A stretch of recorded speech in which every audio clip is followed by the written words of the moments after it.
समर्पण पार्टी क्या काम करेगी? जन समर्पण पार्टी सबसे पहले रोजगार देगी। कैसे? सबसे पहले रोजगार। कैसे? सबसे पहले कहाँ से रोजगार आते ही सृजन कैसे कर दोगे सर? यूपी का युवा जितना टेक्निकल है, और अगर सारे यूपी के युवा विदेश से, अमेरिका, रूस, कनाडा, जापान से और बाहर के प्रदेशों से वापस आ जाए, तो जितनी स्किल हमारे उत्तर प्रदेश में है, भगवान राम की नगरी, भगवान राम का उत्तर प्रदेश, भगवान कृष्ण का उत्तर प्रदेश, भगवान बुद्ध का उत्तर प्रदेश, कबीर का उत्तर प्रदेश, साहित्य में नंबर 1 क्रांतिकारियों का उत्तर प्रदेश, पलायन क्यों नहीं?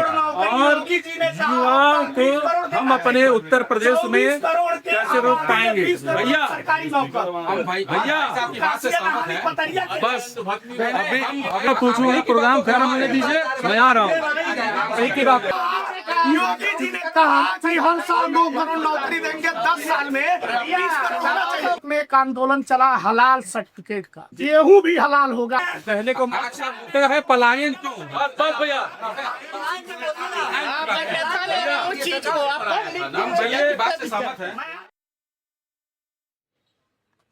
तो स्वागत है आप सभी का न्यूज 9 के इस धाकर शो रण में।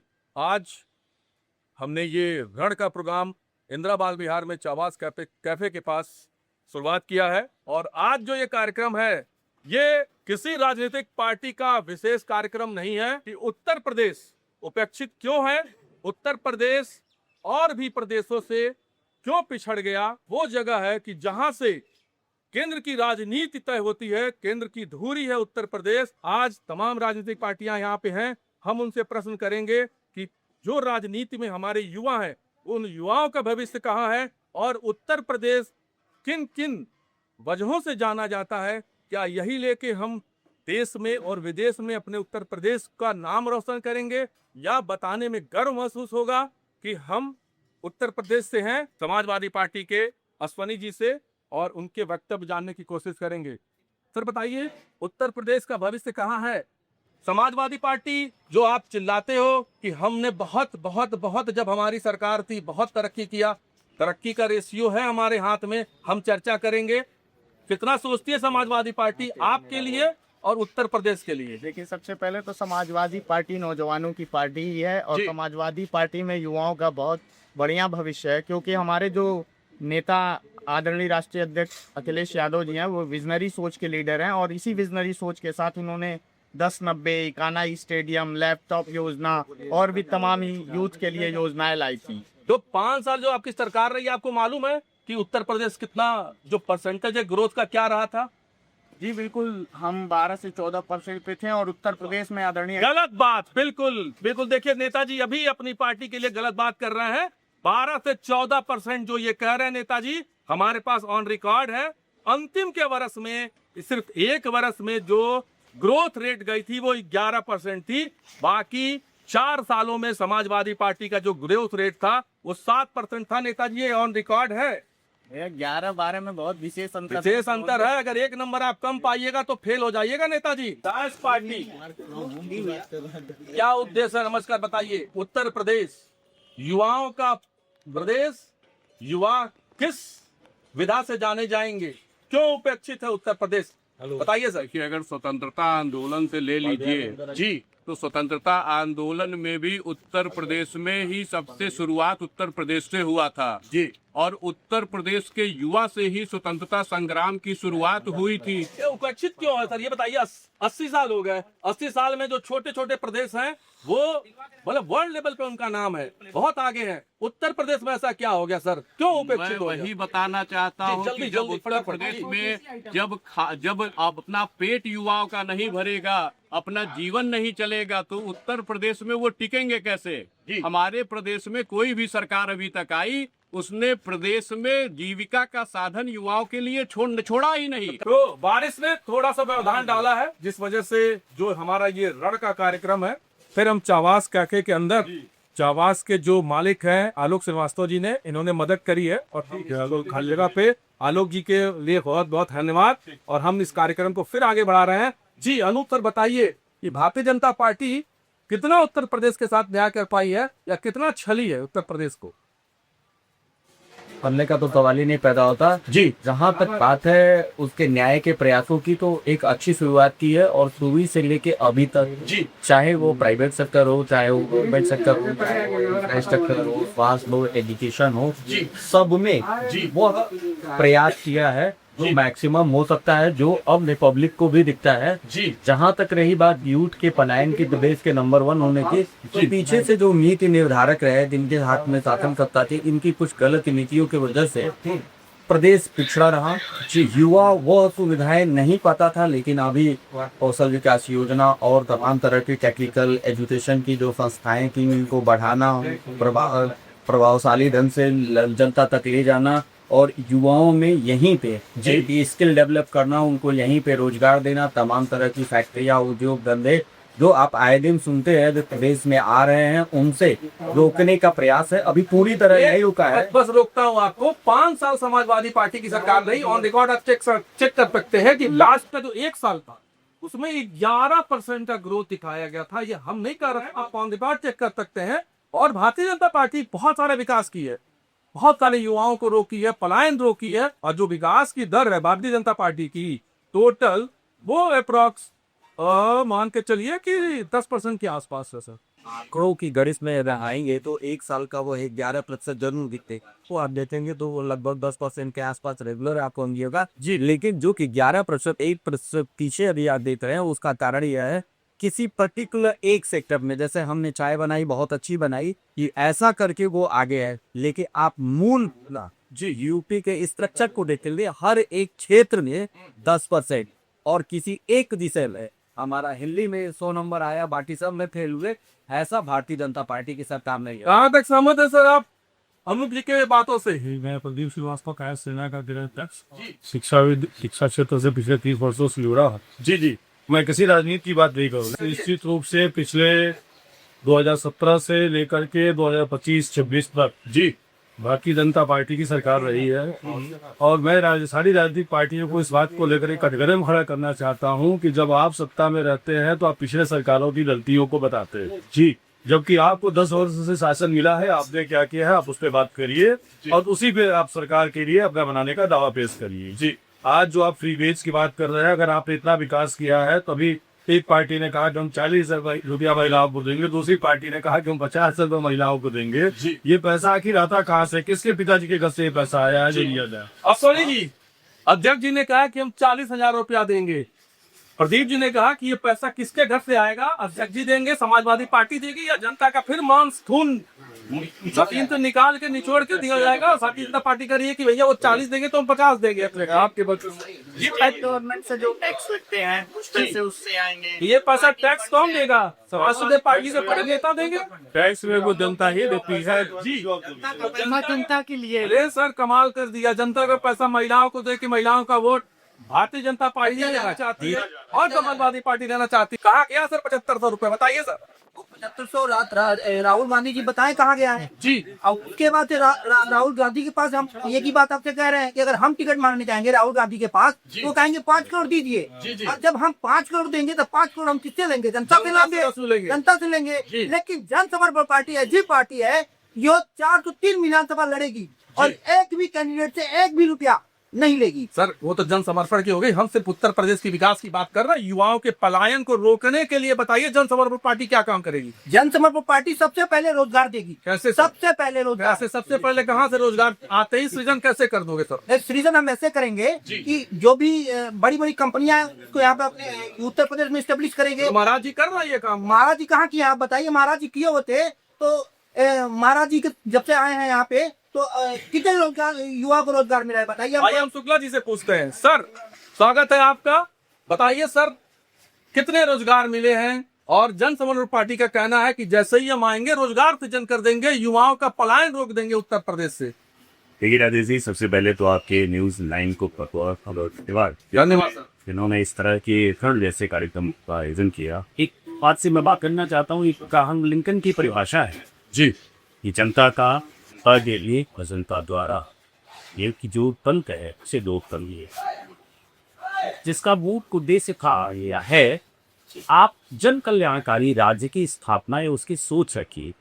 हमारे जो नेता हैं आज व्यक्तिनिष्ठ सोच रखे हुए हैं, व्यक्तिनिष्ठ कि आपको बढ़ा इसमें से उसमें पहले आप कह रहे थे इस पार्टी से उस पार्टी में गए, वॉशिंग मशीन टाइप की चीज़ें हैं खुल जाती हैं।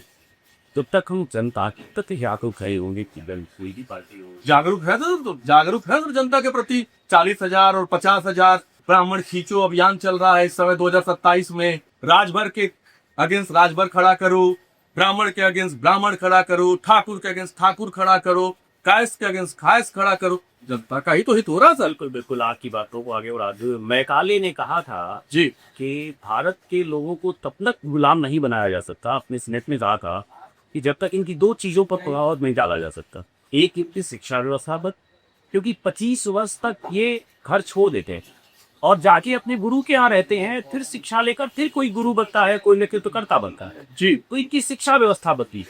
और दूसरा ये बड़ी भावी का धन तो बदली है। ये तो सरकारें आदि हैं इनकी चाल है कि कभी अपनी चाचियों में बांटे। हम बड़े गर्व से कहते रहे कि हमारा लड़का कॉन्वेंट में पढ़ता है, अंग्रेजी पढ़ रहा है। आज इस हम बिगड़ गए कि उस परंपरा को छोड़ दिए। 1900 वर्षों तक शासन किया हमारी। Thank you sir. बताइए सर क्या कहना चाहेंगे कि जो अभी का परिदृश्य है वहाँ का पलायन रुक जाएगा? कि सबसे पहले ये कहना चाहेंगे कि आपकी बात सही है कि बहुत से फैक्ट्रियां लगी है जी। मैं उत्तर प्रदेश की गोरखपुर की बात कर रहा हूँ जो मुख्यमंत्री का शहर है जी। जो भी फैक्ट्रियां लगी है क्या उसमें लोकल लोग रखे जा रहे हैं? ये तो विषय बहुत बदल जाएगा। विषय यही मैं कहना चाहूंगा कि जब युवा तभी रुकेगा जब यहाँ के लोगों को रोजगार मिलेगा जी। जब यहाँ के लोगों को यहाँ रोजगार मिल ही नहीं रहा है, मैं पहले भी यही बात कहा हूँ कि जब उनका पेट ही नहीं पलेगा, उनका जीवन ही नहीं चलेगा तो वो उत्तर प्रदेश में अपने घर में रह के जियेंगे कैसे? बताइए सर कैसे जिएंगे? हम मोदी जी को ले आए गुजरात मॉडल देख के। एक मुख्यमंत्री 15 साल में गुजरात को बदल सकता है तो वो आदमी 12 साल में जी डबल इंजन की सरकार है। हमारे पास जी आज तक जी राष्ट्रभाषा का अभाव रहा।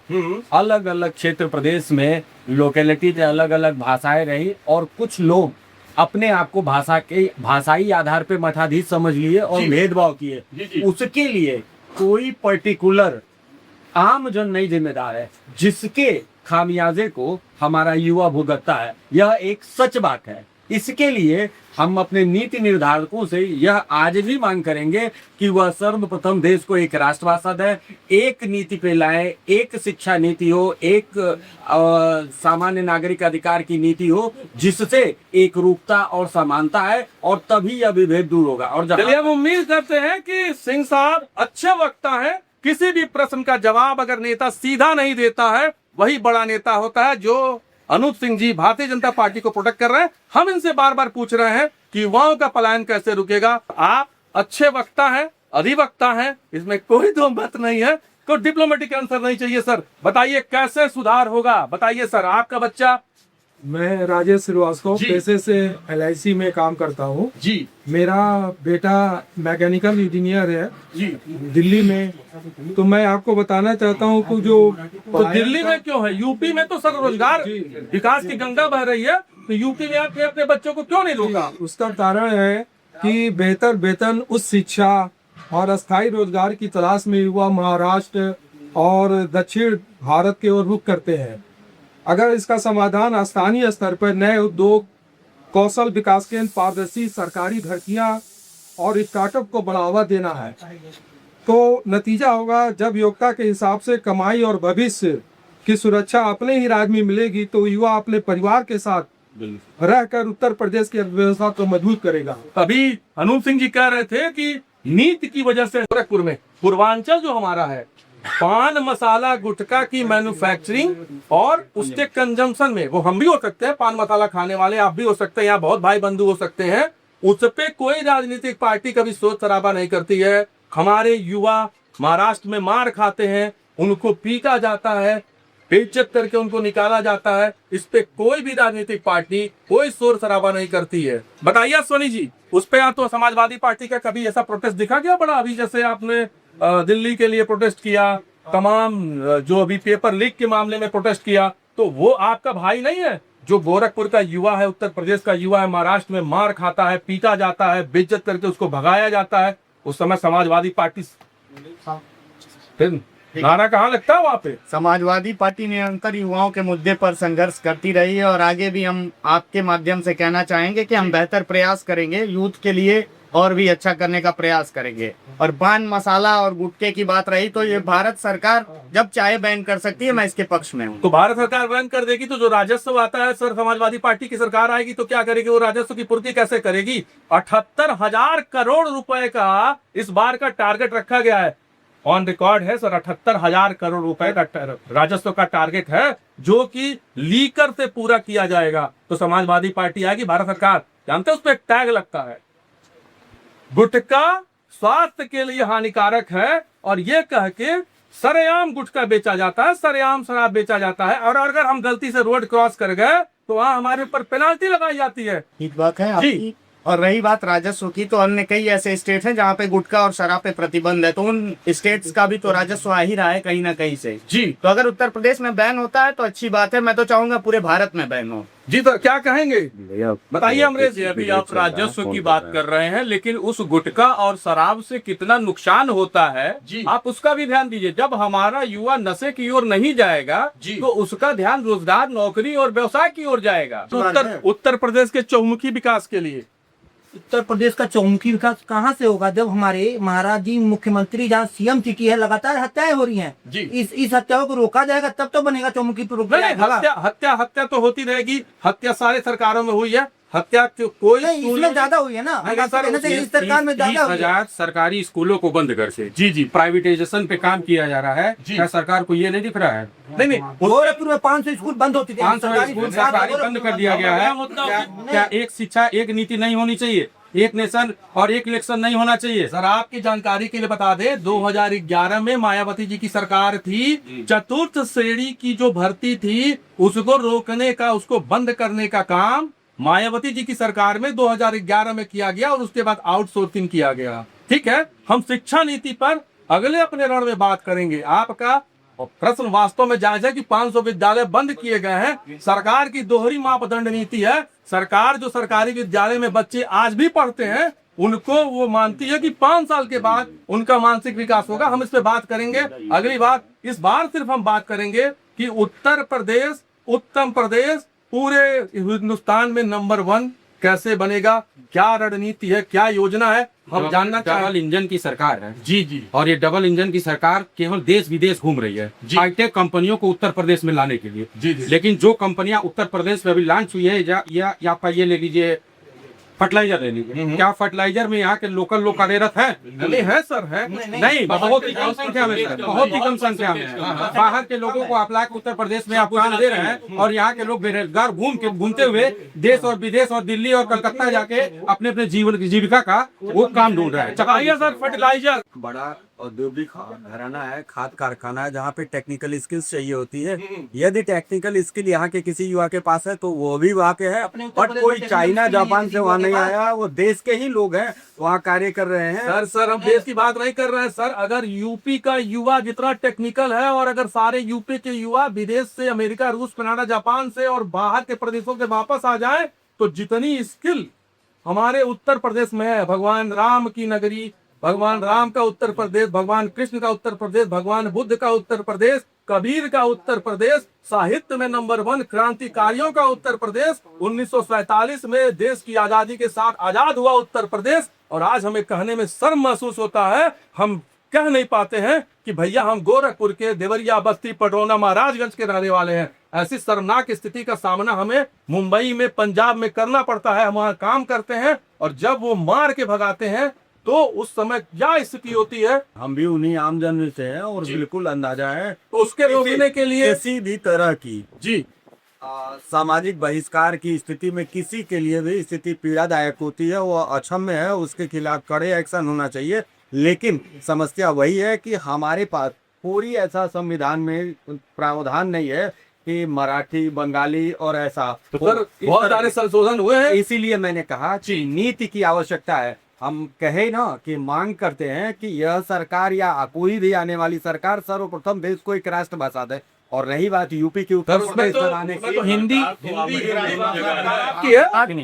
सुने, और रही बात की उत्तर प्रदेश को उत्तम प्रदेश बनाने की, तो आपके पास एक ज्वलंत उदाहरण है। डबल इंजन की सरकार की भी जरूरत नहीं, गुजरात विषम परिस्थितियों में आज राइजिंग स्टेट देश का नंबर 1 प्रदेश बन के आया, तो उसके पीछे शासक ही नहीं, जनता, वहाँ की जनता कल भी और आज भी वहाँ की सरकार के साथ खड़ी थी। और उसका परिणाम ये है कि देश नहीं दुनिया में गुजरात का उदाहरण है। मैं चाहूंगा कि उत्तर प्रदेश के भी लोग अपने प्रदेश को उत्तम बनाने में अपनी भागीदारी निभाएं और अच्छे के साथ अच्छा व्यवहार यानी अच्छा वोट करते हुए इस सरकार को रिपीट करें। आने वाले 10 सालों में आपको हर वह चीज यही मिलेगी जिसकी आप कल्पना कर रहे हैं। सरकार की एक ही नीति चल रही है, ये बात तो सभी कहते हैं, सरकार की नीति चल रही है, सरकार की एक ही नीति चल रही है भैया, गरीब को और गरीब बनाओ, ठीक है, और अमीर को और अमीर बनाओ, सरकार की यही नीति चल रही है। क्या कहेंगे शुक्ला जी, आप अभी सिंह साहब को आपने सुना जी, अनूप जी कह रहे हैं कि नीति नीति नीति। जी मैं शिक्षा जगत से आता हूँ। हाँ जी गवर्नर हमने यहाँ की महामहिम आनंदीबेन पटेल ली जी 3 साल के बजाय 7 साल हो गया इनको जी, कोई नोटिफिकेशन नहीं है। कौन सी नीति की बात कर रहे हैं आप? ऊपर 12 साल से आदरणीय मोदी जी, नीचे 10 साल से महाराज जी। और गोरखपुर में जीडीओ उपाध्यक्ष के बगल में रहता हूँ। जो बारिश हुई थी मेरा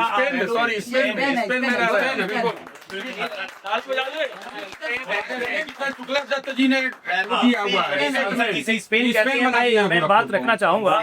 मेरा ऑटो वाला मोड़ दिया जीडीओ उपाध्यक्ष के बगल से, जो जीडीओ उपाध्यक्ष यहाँ का निर्धारक है जी जी, उसी के घर के बगल में उसका बीचों बीच पानी का ऑटो बंद हो गया और वो नीचे उतर के अपना जूता निकाल के धक्का देते हुए मुझे बाहर लाया। बोला साहब आपने मेरा बड़ा नुकसान करा दिया। मैंने कहा चलो तुम्हें पैसा दे दूंगा मैंने कहा ये देखो जीडीओ उपाध्यक्ष का घर है, जस्ट बगल में था पानी, पूरा पानी में पूरा जलमग्न हो चुका था।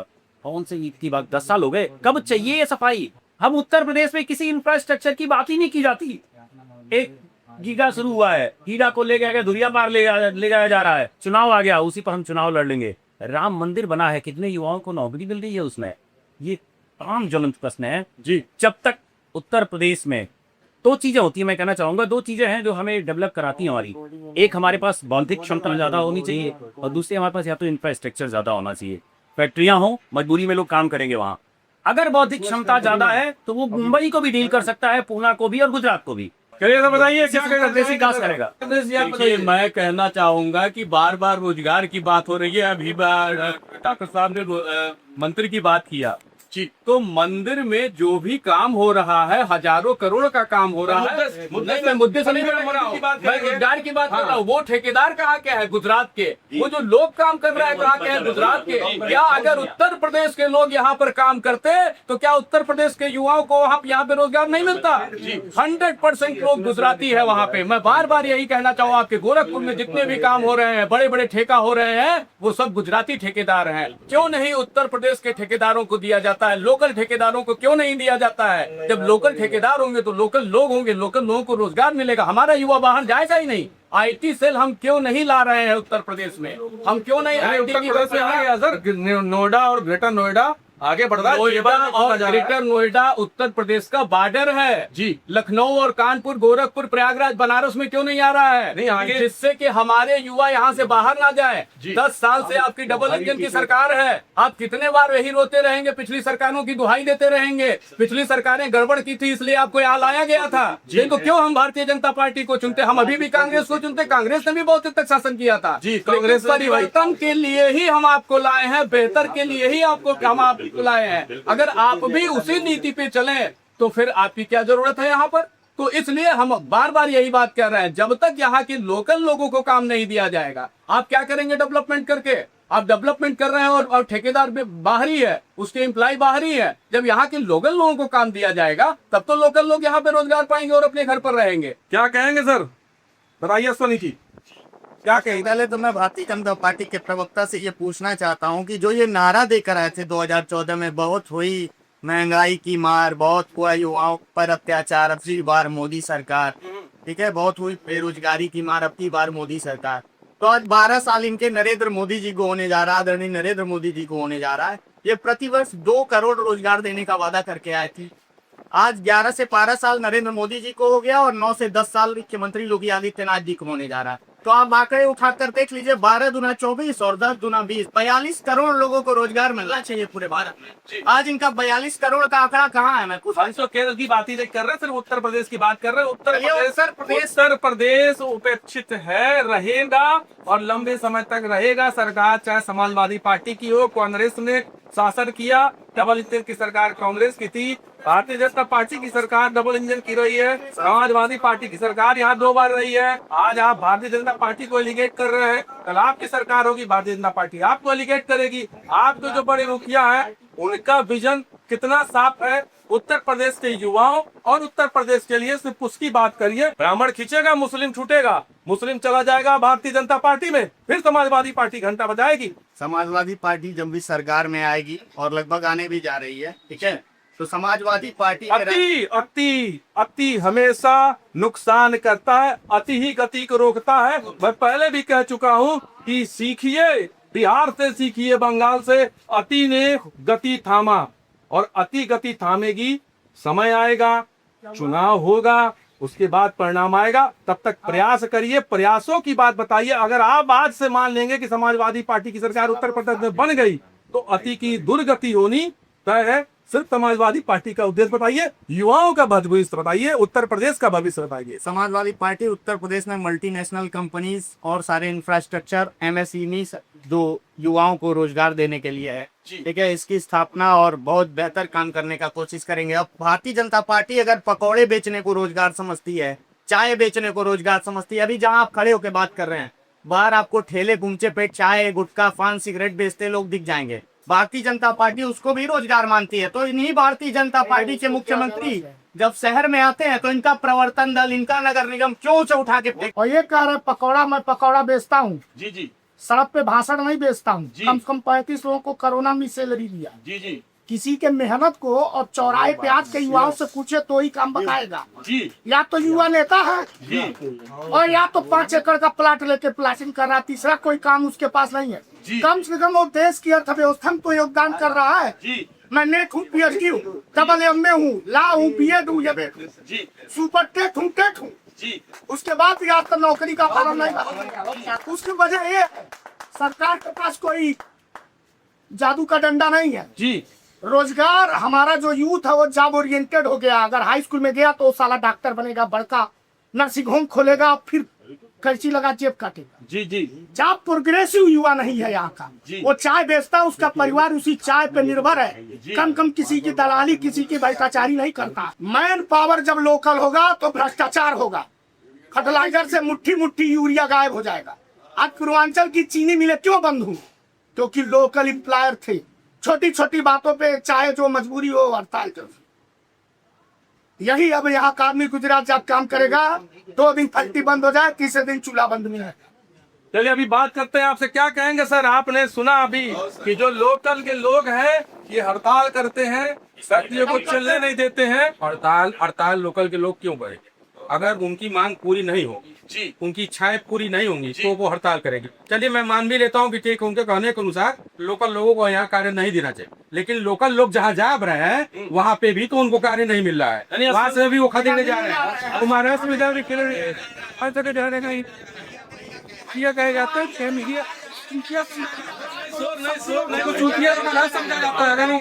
कह रहे हैं महाराज से भगाए जाते हैं, भैया कहे जाते हैं। फिर कहाँ जाए लोग तो जाएंगे कहाँ?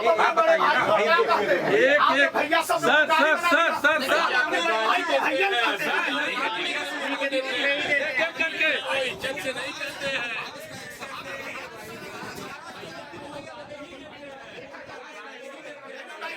आप अपने बड़े भाई को क्या कहते हैं? हम लोग यहाँ भैया कहेंगे, लेकिन महाराष्ट्र में भैया कहा जाता है। फिर आपको देंगे,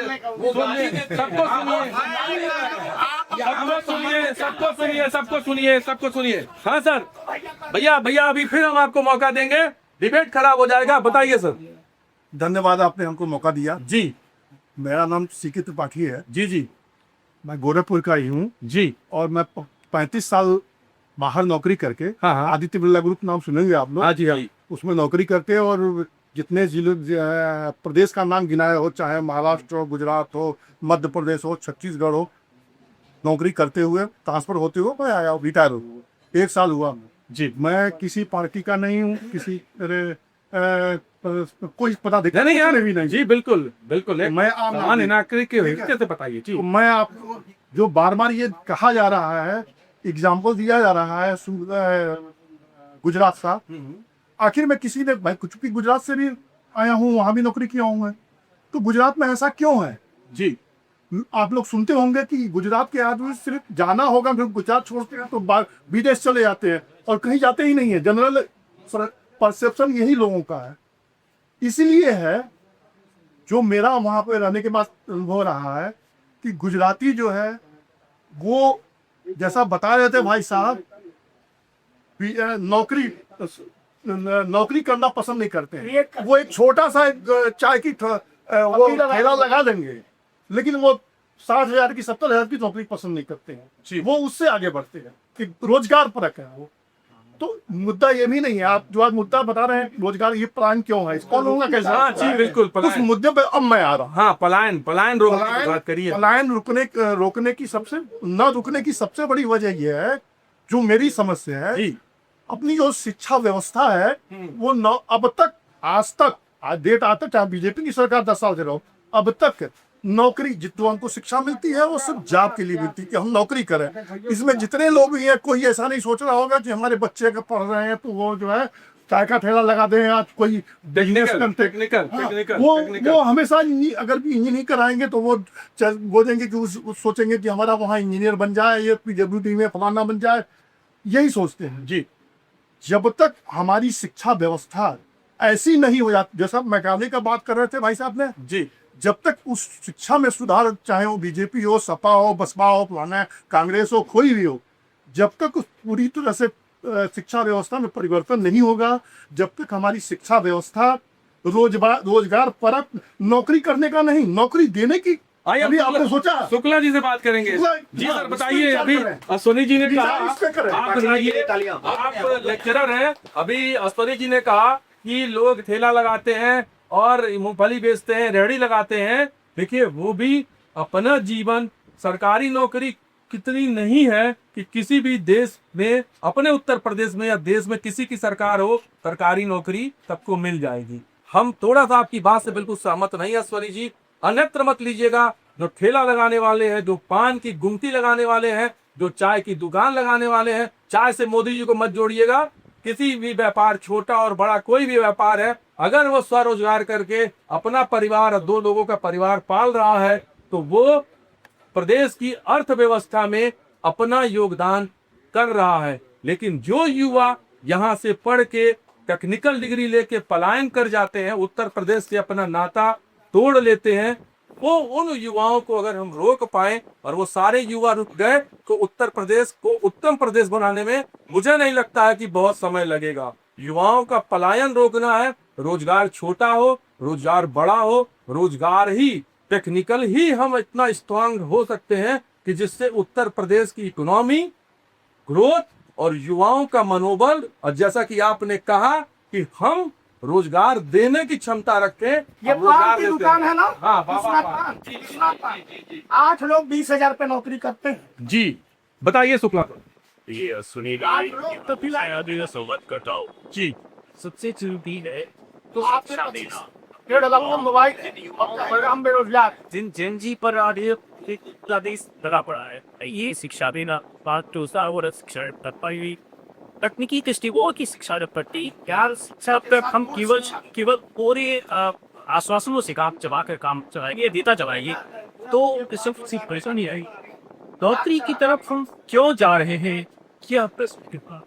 क्योंकि हमारे पास प्रैक्टिकल डेटा नहीं जुड़े।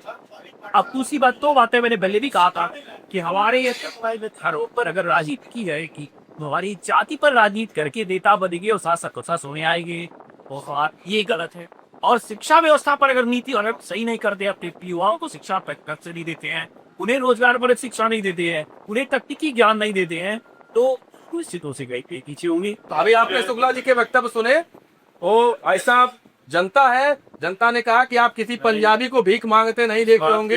इस बात के लिए मैं उनकी बहुत प्रशंसा करता हूँ। किसी भी रोजगार को आप किसी भी वजह से न्यू जी स्वरोजगार बेरोजगार जी, लेकिन इच्छित स्वरोजगार की परिभाषा को हम सिर्फ नौकरी मान लेते हैं जी। तो वहाँ पर आकर के सरकार का और जनता का फेल हो जाना स्वाभाविक से निश्चित है, क्योंकि हम खाली नौकरी को ही रोजगार मानेंगे तो भाई वो आंकड़ा हमेशा हमको कम। बताइए सर, जो वक्तव्य सभी को आपने सुने, आपने सभी से सुना और जाना, उसमें कि एक ही चीज निकल के आनी जी, वो है कि जब तक हमारी सोच, मैंने कहा था नीति विचार, जब तक जब तक हम अपना भविष्य पार्टी और नेताओं के हाथ में देंगे। मैं इसीलिए कहा कि जनता को बदलना होगा, एक साफ सुथरे व्यक्तित्व और पार्टी को अपना मैंडेट देना होगा, जिससे अच्छा वातावरण तैयार हो। कि आप समझ सकते हैं, विश्वनाथ पान का एग्जाम्पल आपके सामने है। एक हमारा भाई आलोक श्रीवास्तव जिसके प्रेमाइसेस में हम लोग खड़े हैं, वो एग्जाम्पल है, 4 लोगों को दे रहा है। तो हमें अपनी सोच बदलनी है, इसमें नेताओं का कोई दोष नहीं है। अगर हम धूर्त को आगे बढ़ाएंगे तो वो धूर्ताई करेगा। जी आप कुछ कहना चाहेंगे, बताएं। देखिए, हमने जो है भारतीय जनता पार्टी को वोट किया था क्योंकि उसके मैनिफेस्टो में लिखा था कि हम गौ की रक्षा करेंगे, गाय की रक्षा करेंगे, गौ संरक्षण करेंगे। आज उत्तर प्रदेश बीफ एक्सपोर्ट में भारत का टॉप पे है और इंडिया सेकंड पोजीशन पे वर्ल्ड में बीफ एक्सपोर्ट में। इसका जवाब वर्तमान सरकार का कौन सा नेता और विपक्ष पक्ष का नेता, पुरानी सरकार का कौन सा नेता देना चाहिए? हम आपको बता दें, गाय नहीं कट रही है, आपकी जानकारी कम है, आपकी जानकारी कम है। मैं आपको बता दूं, बीफ का एक्सपोर्ट है, वो भारतीय जनता पार्टी की सरकार हो या किसी की सरकार हो, आप अपनी जानकारी को बढ़ाइए। बीफ का मतलब गाय नहीं है। सवाल करना तो कांग्रेस से करिए, जिसने केरल के सड़कों पर खुलेआम गाय काट के बिरयानी पका। ऐसा नहीं है, गाय का गाय के अध्यक्ष ने खाए हैं, गाय के वो बीफ लेना है साहब।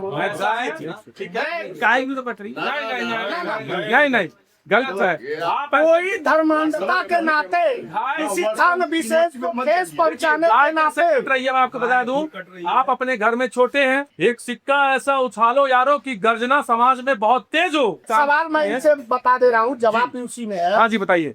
भारत में एक आंदोलन चला हलाल सर्टिफिकेट का, गेहूं भी हलाल होगा अगर अरब कंट्री में, उसमें अगर गेहूं भी भारत का जाएगा तो मुस्लिम पर्सनल बोर्ड जो भारत का है वो निर्धारित उसका टैक्स है, फीस है, वो पैसा लेके हलाल सर्टिफिकेट का इसको रजिस्ट्रेशन देगा, लाइसेंस देगा, सभी भारत का गेहूं गल्फ कंट्री में दिखेगा।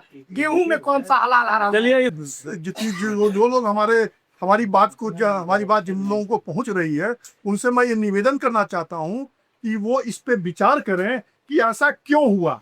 ये अंतर्राष्ट्रीय, मेरे हिसाब से, मेरी जहां तक जानकारी है, ये अंतर्राष्ट्रीय साजिश रही है कि ये किसी भी तरह से भारत का जो शिक्षा व्यवस्था में जो परिवर्तन चल रहा है रुक जाए, और जो जिस तरह से भारत आज जिस पोजीशन पे बढ़ रहा है वो रुके, उसकी स्पीड रुके। आज का सिर्फ हमारा मुद्दा था कि उत्तर प्रदेश से पलायन क्यों हुआ और युवाओं को हम अपने उत्तर प्रदेश में कैसे रोक पाएंगे। भैया भैया आपकी बात से सहमत है, बस अभी हम आपकी बात करेंगे। योगी जी ने कहा कि हर साल 2 करोड़ नौकरी देंगे, 10 साल में 20 मैंने काट दिया, कल्याण सिंह के जमाने का हाई स्कूल इंटर पास हूँ। हाथ मिलाइए, मैं भी 1990 का ही पास हूँ। और सुनिए, 3 बार मुलायम सिंह, 1 बार अखिलेश यादव मुख्यमंत्री बने, हम तो 2 नहीं चीफ कलेक्टर बने। अगली बार चर्चा करेंगे। पहले को है पलायन क्यों, बस भैया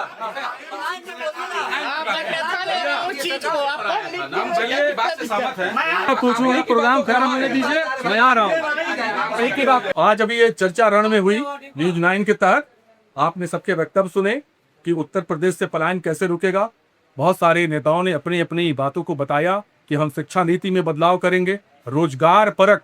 जब तक हमारी शिक्षा नीति नहीं होगी, जब तक हमारे विचारों में परिवर्तन नहीं होगा, जब तक हम अपने आप को रोजगार के लिए तैयार नहीं करेंगे, तब तक हम दूसरे प्रदेशों से अपनी तुलना उत्तर प्रदेश की नहीं कर सकते हैं। उत्तर प्रदेश का पलायन तभी रुकेगा जब तक कि उत्तर प्रदेश का युवा स्वयं नौकरी छोड़ के रोजगार के लिए अपनी अवसर तलाशेगा और रोजगार के लिए आगे बढ़ेगा, तभी उत्तर प्रदेश उत्तम प्रदेश बनेगा।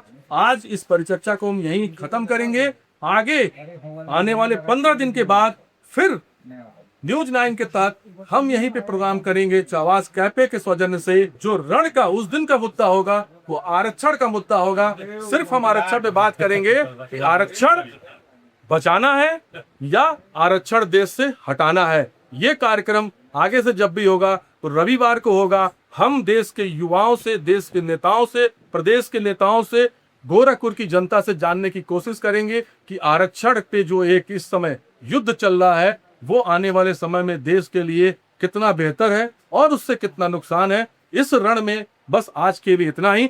आए हुए सभी हमारे साथियों का ढेर सारा स्वागत और धन्यवाद।